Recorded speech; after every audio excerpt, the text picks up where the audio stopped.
Hi hello. இப்போ ஒரு சின்னதாக ஒரு ஆக்டிவிட்டி இவளுக்காக. இதில் நான் என்ன எடுத்துகிட்டு வந்திருக்கேன்னா குட்டியாக ஒரு ஸ்டோன். இதை வந்து நான் இப்படி ஹேண்ட்ஸில் வந்து ஹைட் பண்ணி வச்சுப்பேன். இவன் வந்து அதை கரெக்டாக கண்டுபிடிக்கிறாளா அப்படின்னு பார்ப்போம். ஆக்சுவலாக இவளுக்கு இப்போ தான் ஃபஸ்ட் இதை நான் சொல்ல போகிறேன். அவளுக்கு புரியுதான்னு கூட எனக்கு தெரியல. Let's try. இது கொஞ்சம் கான்சன்ட்ரேஷன் வந்து இன்க்ரீஸ் பண்ணணும். பேபிஸ்க்கு வந்து ஸ்க்ரீன் டைம் வந்து கம்மி பண்ணுறதுக்கு நம்ம தான் ஏதாவது எஃபர்ட் எடுக்கணும். அந்த எஃபர்ட்டாக தான் நான் இதை பார்க்குறேன். ஏதோ ஒரு 5 மினிட்ஸ் ஆர் 10 மினிட்ஸ் அவளுக்கு கொஞ்சம் கான்சென்ட்ரேட் பண்ணி ஏதாவது ஒரு ஒர்க் பார்ப்பாள். அதனால தான் இதை நான் வந்து அவளுக்கு சொல்லி கொடுக்க போகிறேன். இதை வந்து நான் இப்படி இப்படி வைப்பேன். நீ இதில் இருக்குன்னா இதில் இருக்கு ஓப்பன் இட் சொல்லணும். ஓகே, இந்த போட்லும் எதில் இருக்கு ஓப்பன் இட் சொல்லு. Wow, high five.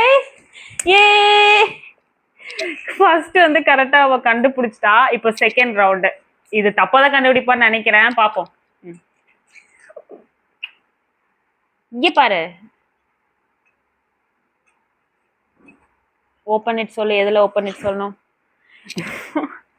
தப்பு. ஏய், இதுலதான் நான் வச்சேன் மம்மி. அப்புறம் எப்படி நீ இந்த ஹேண்ட்? அட்லாஸ்ட் இன்னொரு டைம் ட்ரை பண்ணி பாப்போம். கான்சென்ட்ரேட் பண்ணு.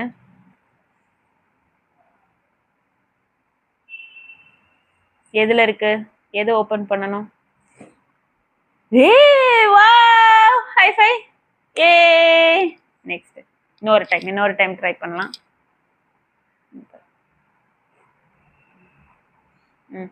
எதுல இருக்கு?